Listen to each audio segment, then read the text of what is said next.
Vous voulez de la technologie, voire des réalisations dans une vidéo satisfaisante? Alors abonnez-vous pour ne rien manquer.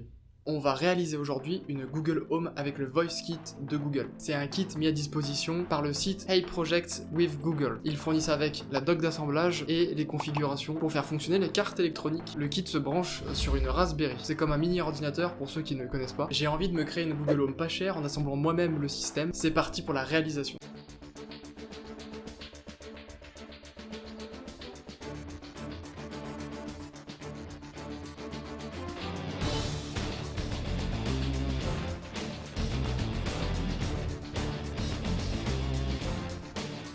Prenez bien la Raspberry Pi 3, la version 1 et 2 ne fonctionne pas avec le kit.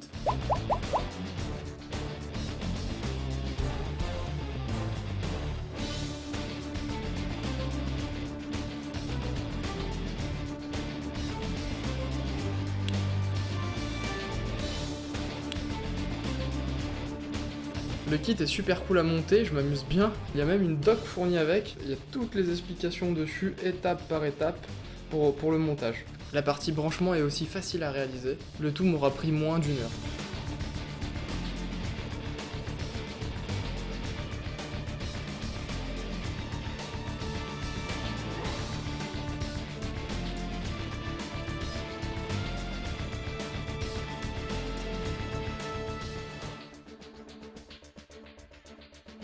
Ne vous trompez pas de sens dans le câblage du micro, ça serait dommage de tout griller.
On passe maintenant à la partie configuration, donc tout est indiqué sur le site ou dans la doc. Vous téléchargez le système d'exploitation de la Raspberry qui est appelé Raspbian, qui est adapté au projet. C'est pas le Raspbian habituel de la Raspberry, donc il faut bien suivre la documentation. Petite précision, l'installation n'est pas indiquée dans le bouquin, j'ai dû passer par le tuto qui est sur le site internet. Tout d'abord, vous devez vous munir d'une carte SD. Moi j'ai pris une carte SD de taille de 8 Go qui est largement suffisant pour l'installation. J'ai ensuite acheté un lecteur de carte SD USB pour brancher à mon PC car je n'ai pas de lecteur SD intégré. Je vous mets les liens dans la description pour retrouver les références et les logiciels que je vais utiliser pour cette configuration. J'ai ensuite téléchargé le système d'exploitation ou autrement appelé l'image fourni par le tuto de Hey Project. J'ai ensuite téléchargé Etcher, donc c'est un logiciel qui permet de flasher la carte SD pour pouvoir installer l'image dans cette carte SD pour faire fonctionner la Raspberry. Donc c'est cette image qui est différente et qui est adaptée au Voice Kit de Google. Ça va prendre plusieurs minutes. Une fois terminé, vous insérez la carte SD dans la Raspberry, donc il y a un trou dans le Voice Kit pour pouvoir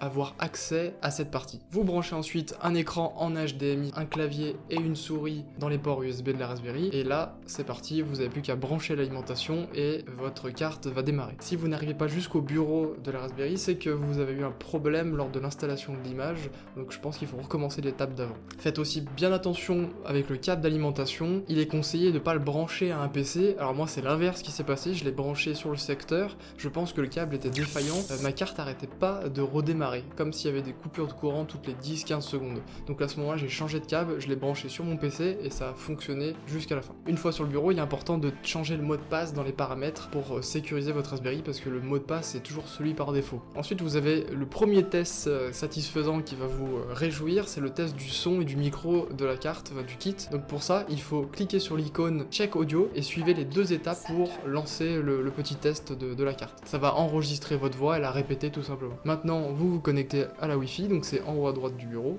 Une fois qu'Internet est OK, vous allez sur console.cloud.google.com pour connecter votre compte Google au système d'API et de services de Google pour pouvoir piloter votre carte. Vous pouvez suivre le tutoriel car c'est un peu compliqué niveau configuration, c'est un peu long et chiant, je vais pas la mettre ici, sachant que le tuto est un petit peu différent de ce qu'il y a réellement parce qu'il y a eu des mises à jour je pense entre temps, donc c'est un peu plus compliqué mais c'est largement faisable. J'ai un peu plus galéré sur cette partie, il y avait un bug dans une ligne de code dans les fichiers du kit, donc après plusieurs heures de recherche sur Google, j'ai trouvé le petit changement à faire. Je vous mets le debug ici, ici et ici, et le répertoire du dossier ici.